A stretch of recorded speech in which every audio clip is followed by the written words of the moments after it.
साल था 2004। दिल्ली के पॉश इलाके डिफेंस कॉलोनी का बंगला नंबर C480। बाहर खड़ा एक साधारण सा फल वाला, लेकिन उसकी नजर फलों पर नहीं बल्कि बंगले के मेन गेट पर थी। उसकी बेचैनी साफ झलक रही थी। वह कई दिनों से इस घर की गतिविधियों पर नजर रखे हुए था, लेकिन पिछले 3 दिनों से एक अजीब बात हुई। बंगले का मालिक, जो रोज एक तय समय पर बाहर निकलता था, अब अचानक घर से बाहर नहीं आ रहा था। फल वाले को शक हुआ। वह बहाना बनाकर गेट के पास पहुंचा और गार्ड से पूछा, साहब बाहर क्यों नहीं आ रहे? गार्ड ने लापरवाही से जवाब दिया, साहब और मेम साहब पंजाब शादी में गए हैं।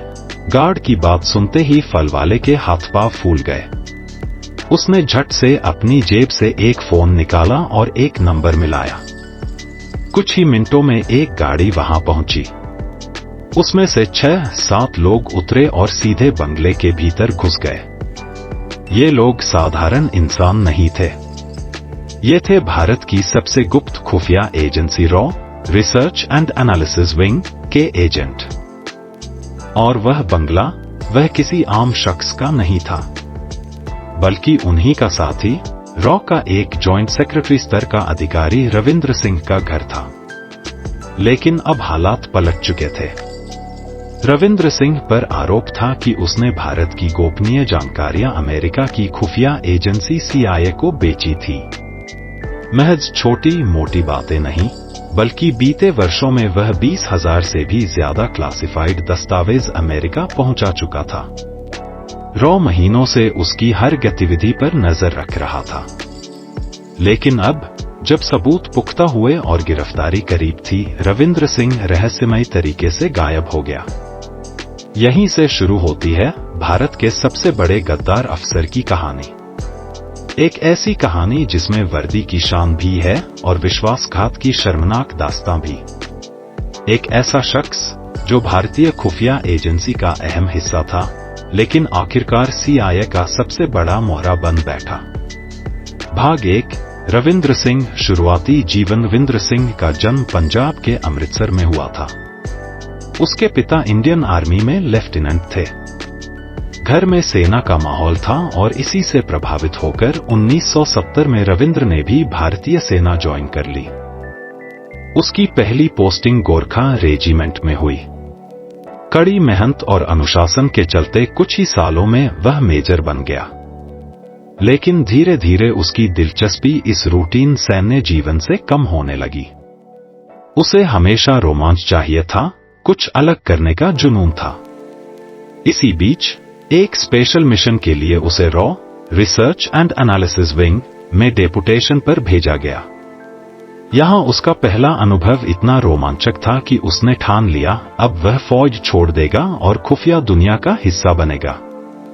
1986 में पिता के कनेक्शंस की मदद से उसने वॉलंटरी रिटायरमेंट लिया और रॉ में स्थायी तौर पर शामिल हो गया। भाग 2, रॉ में शुरुआती पोस्टिंग और कामयाबी में शामिल होते ही उसकी पहली पोस्टिंग अमृतसर में हुई। यहां उसे जिम्मेदारी दी गई पाकिस्तान की ISI किस तरह से पंजाब के अलगाववादियों को ट्रेनिंग और सपोर्ट दे रही है, उस पर नजर रखना। इसके बाद वह पश्चिम एशिया के कई देशों में तैनात रहा। फिर उसे हॉलैंड, द हेग भेजा गया। यहां उसका काम था सिख अलगाववादियों की गतिविधियों की निगरानी करना। लेकिन हॉलैंड में उसकी छवि एक दिलफेंक और रंगीन मिजाज अफसर की बन गई।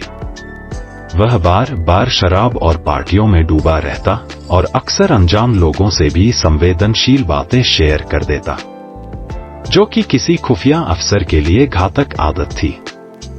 हालांकि एक बड़ी उपलब्धि ने उसकी इमेज रॉ में और मजबूत कर दी। दरअसल उस समय रॉ को अमेरिकी सरकार की कुछ सीक्रेट फाइल्स की जरूरत थी। रविंद्र ने अपने रिश्तेदार, जो यूसेड CIA का फ्रंट संगठन में काम करता था, की मदद से यह दस्तावेज हासिल किए और रॉ को सौंप दिए। यह उसकी पहली बड़ी सफलता थी। इसके बाद वह वरिष्ठ अधिकारियों की नजर में आ गया। धीरे धीरे उसने रॉ में तेजी से तरक्की पाई, पहले डेप्यूटी सेक्रेटरी और फिर जॉइंट सेक्रेटरी तक पहुंच गया। लेकिन इसी दौरान उसकी बुरी आदतें भी बढ़ती गईं। महंगे शौक, पार्टियां और हमेशा एक्स्ट्रा इनकम की तलाश, यही कमजोरियां एक दिन उसे CIA के जाल में फंसाने वाली थी। भाग 3, CIA का हनी ट्रैप। हॉलैंड में तैनाती के दौरान रविंद्र सिंह की जिंदगी धीरे धीरे बदलने लगी। वह अक्सर महंगे क्लबों और पार्टियों में जाने लगा। शराब, सिगरेट और महंगी कारों का शौक उसे दूसरों से अलग दिखाता था। इन्हीं आदतों ने उसे सबसे खतरनाक जाल में फंसा दिया। एक बार एक पार्टी में उसकी मुलाकात एक खूबसूरत महिला से हुई। उस महिला ने खुद को एक NGO में काम करने वाली बताया, लेकिन असल में वह CIA की एजेंट थी। रविंद्र और उस महिला की मुलाकातें बढ़ने लगीं। धीरे धीरे यह रिश्ता नजदीकियों में बदल गया। महिला ने उसकी कमजोरी, पैसा और औरत दोनों को भांप लिया। फिर एक दिन उसने रविंद्र को साफ साफ ऑफर दिया, अगर तुम हमें कुछ जानकारी दोगे तो तुम्हें इसके बदले में खूब पैसा और ऐशोआराम मिलेगा। शुरुआत में रविंद्र ने झिझक दिखाई, लेकिन जल्द ही उसने छोटे मोटे डॉसियर्स और रिपोर्ट्स देना शुरू कर दिया। इसके बदले में CIA ने उसे मोटी रकम और महंगे गिफ्ट दिए। यही था वह मोड़ जब एक भारतीय अफसर दुश्मन देश की गोद में गिर पड़ा। भाग 4, गुप्त दस्तावेजों की चोरी। 1990 के दशक तक रविंद्र सिंह रॉ में जॉइंट सेक्रेटरी बन चुका था। यह एक बेहद अहम पद था, जहां से उसे देश की सबसे गोपनीय जानकारियों तक सीधी पहुंच थी। रविंद्र ने इस पावर का इस्तेमाल अपने निजी फायदे के लिए किया। धीरे धीरे उसने 20,000 से ज्यादा गोपनीय फाइलें और दस्तावेज निकालकर CIA तक पहुंचाए। इन फाइलों में भारत की सुरक्षा व्यवस्था, विदेशी मिशन, गुप्त एजेंटों के नाम और यहां तक कि पाकिस्तान व चीन पर रॉ की रणनीति जैसी जानकारियां शामिल थी। CIA के लिए यह किसी सोने की खान से कम नहीं था। अब रविंद्र उनका सबसे अहम जासूस बन चुका था।